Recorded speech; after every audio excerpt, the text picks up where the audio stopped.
I'm Joshua Bardwell, and you're going to learn something today. This is the LowePro BPX3, and this has been my go-to backpack for a long freaking time. But it's not anymore. And today, I'm going to tell you why. This, the Torvol Pitstop Pro bag, I hope I remembered that name right. Torvol. This is my new favorite bag. I'm going to tell you what I didn't like about the BPX3. I liked almost everything about it. But this one, I've gone to. And we're also going to look at this guy.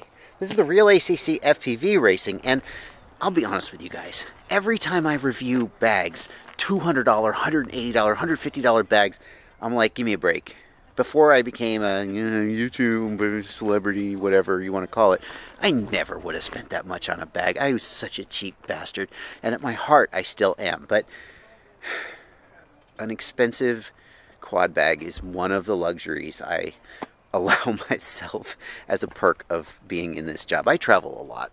I need it. It's not a luxury. So we're going to look at a cheap bag, we're going to look at these two expensive bags, and we're going to see how they stack up.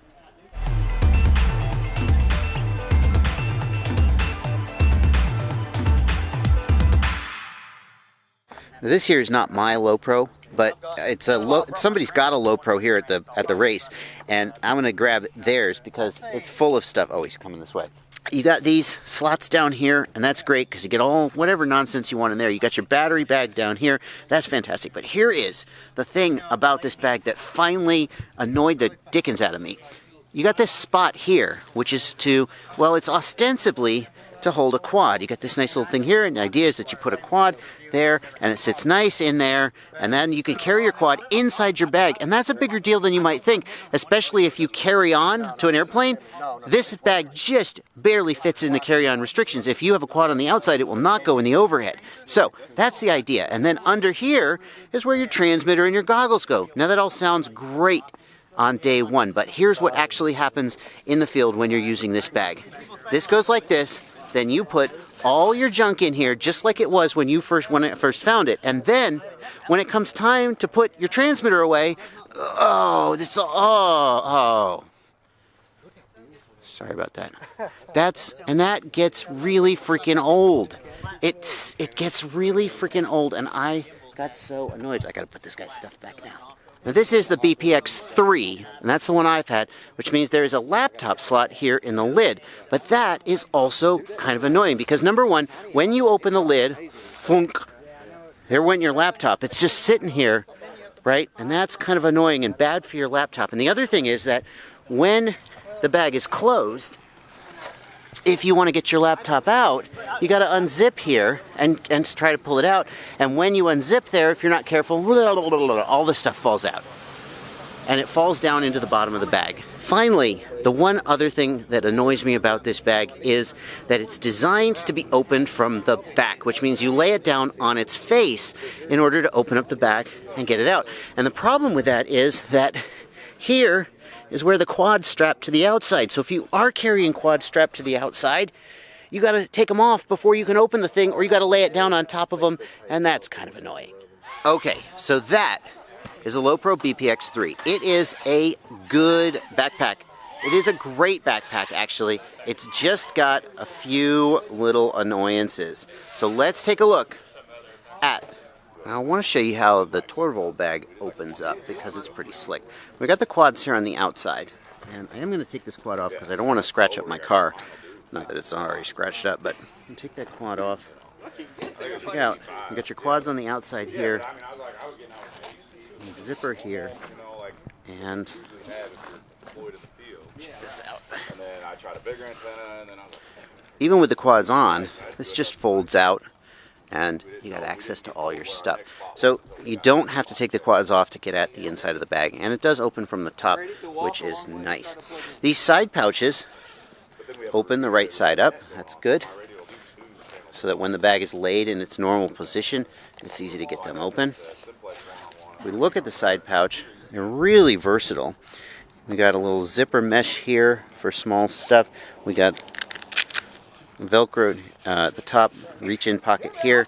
We got several other little mesh pouches here, and of course, well, if you don't unzip it all the way, you can just stuff some stuff in there, and it'll stay. One of the coolest features of this bag is that there's actually a fold-out work area here. It's got a, that's where I stuff the rainfly as well, just because I want to keep it handy, but there's a fold-out work area here. This is a piece of, One of three. what is it, nylon? I don't know. Like a tent. And it just folds out and gives you some place to put your knees or put your quad. But it's nice that, especially like, you know, working on the back of my car here, if I wanted to work on my quad, I wouldn't have to scratch up my paint or anything. Have a little area here for tools or whatever I want to put. And they even have, and this is pretty slick, this thing here is magnet here, so that you can put nuts and bolts and not have them fall away. Really slick. I've got this packed up for my actual usage, and you can see how I've got it packed up. Transmitter in the top, and we'll hold any of the common transmitters, but I don't think I'll try this when I get home. I'm pretty sure you cannot put like a Spectrum radio with a non-foldable antenna. I don't think it'll fit, not like this. And that's kind of how it's intended to be. I wish there was just a little bit more sort of, I don't know how they would do it, but you do get a little bit of pressure here from the bag, and I actually moved this shelf down a little from how they ship it to give my transmitter just a little more room so that the sticks and switches are not quite as impinged upon. It might be nice if there was some kind of a hard shell. I mean, you could 3D print a cover or something for your transmitter. And then here we've got these adjustable partitions, and there's not a million adjustable partitions like there are with like the LowePro. There's just a few shelves and these, but they definitely get it done. Plenty of room here. Now, one complaint about this bag is that it does not come with a battery bag.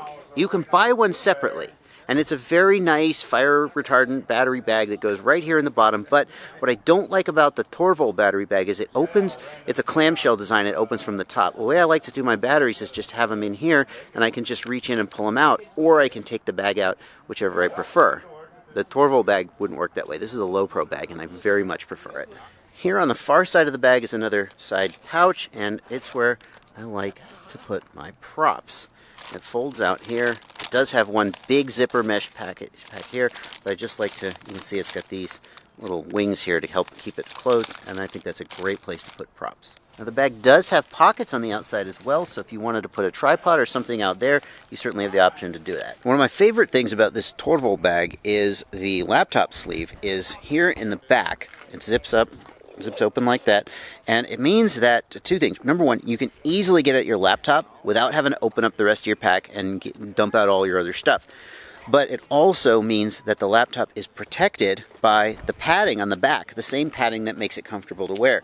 And it means that when you're at the field or something, if you're setting your bag down on the ground, if you're banging it around a little, your laptop is well protected. It holds up to a 15-inch laptop. I have a pretty big laptop, goes in there easily, and yeah, it's all good. If you compare this bag to the BPX3, the straps on the outside are also better. One of the problems with the straps on the BPX3 is that they're held on by little spring clips, and those spring clips wear out over time, and you just lose the straps. They just fall off, literally. And then you literally cannot get a replacement. LowePro doesn't sell them, and if you call customer service, sometimes you'll get them, although I reached out to customer service multiple times and did not get an answer as to how I could get more straps. These are permanently affixed, and it's really slick here. It's got an adjustable tension here, and the tag end, the spare end, just tucks down in here out of the way. It's a really nice little touch to keep everything neat and tidy.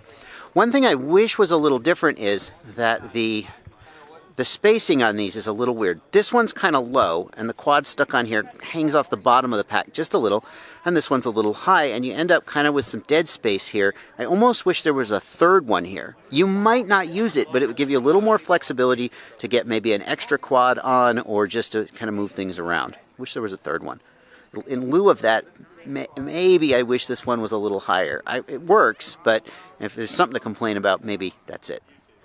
This is the Realacc FPV Racing, and it is, well, let's face it, it's much, much more affordable. It has Splot on the outside. These are great. What I like to do is I like to put props in this kind of slot because it's easy to get in there and just fish them out. And you want your props to be very accessible because you're going to be doing a lot of prop changes. in the field. We got slots on the outside. These webbed slots are for, well, you know, a water bottle. Nah. You can stuff anything down in here. Typically, you'd see a tripod, and that's what this little strap is for carrying a small tripod, or maybe a Joby Gorilla Pod, which is this little thing, you know, that all the vloggers have. So you got slot on the outside for that, and the same on the other side. This one is a little bit tighter, so you'd be sliding something down in there. That's how that's going to work. It's going to unzip like this, and that'll give us our laptop or tool slot. Now this, we got a tool pouch here, webbed. First saw this, well, I first saw this with the Betaflight bag. This is not like they invented it, but yeah, stretchy stuff with a little pouch down here for small things. On the inside here, we do have a slot for a laptop, and it is easily accessible with the bag closed. It's not, I mean, you can see there's not a lot of padding or protection here. You're definitely going to want to be careful if you have some kind of laptop here, but you definitely have a slot you can put it in. To get at the inside, you're going to flip it over and come in from the back. It's going to open from the back. We've got a big mesh pouch here and a zippered mesh pouch here. I love to put little spare parts here that I need to see when I'm reaching in to get them out. Things like spare pigtails, antennas, and so forth, battery straps. This, I don't know, I would worry that stuff would kind of fall out of here. And it's got your partitions that you can set up any which way you like to hold your transmitter, your quad, and your gear. And these partitions are sort of the magic of the bag. You can set it up any way you like. The partitions are Velcro, and the inside is Velcro, and they stick on there. And got slots here to hold tools and whatnot. Let's try and set this up and see how it goes. So here's what I'm going to do. I'm going to pack this guy with all my stuff that I brought with me and see how that goes. I still don't know what this dang bag is. It's like a soft bag. Is it for your transmitter? Could it be for your transmitter? I doubt it. Maybe it's for your goggles to keep them. I don't know.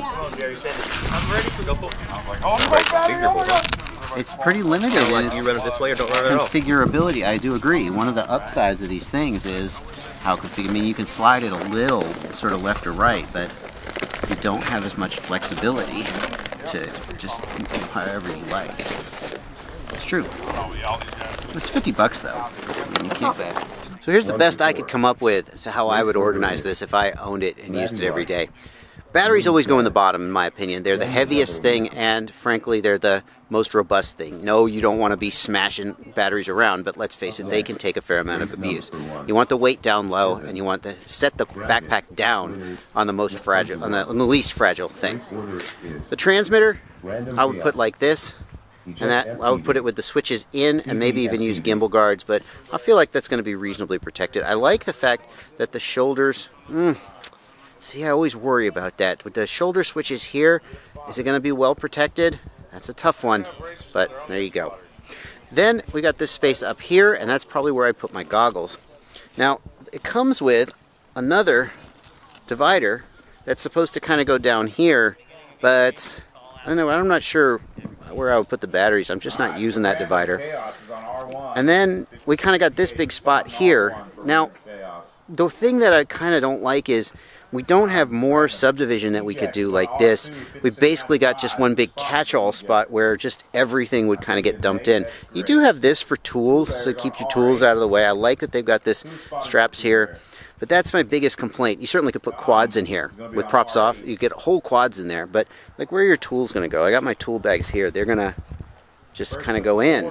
I really like that this is just a little more subdividable and a little stiffer on the outside too, but obviously this is a $200 bag, this is a $50 bag.